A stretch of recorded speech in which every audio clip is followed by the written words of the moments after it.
Mali ang tanong na magkanong puhunan ang kailangan para makapag-start ng business, Mami N. Paano masasagot yan kung hindi mo pa naman alam kung anong negosyo ang gusto mong umpisahan? Ang tamang tanong ay ito.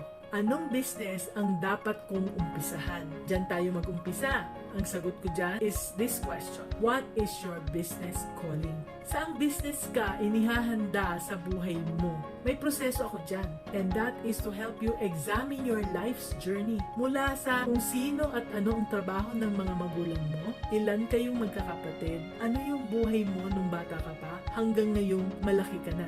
Ang business calling mo ay nakabase sa mga experiences mo at saka sa mga talents mo. Kadalasan, you take this for granted kaya hindi mo makita. When you find your business calling, umpisahan mo ang business sa maliit na puhunan. Kahit na madami ka ng pera na pangpuhunan, huwag mo munang itaya lahat. Matuto ka munang magpatakbo ng business bago mo itaya ang lahat ng savings mo. Huwag basta tumalon kung hindi mo pa alam kung gaano kalalim ang balon.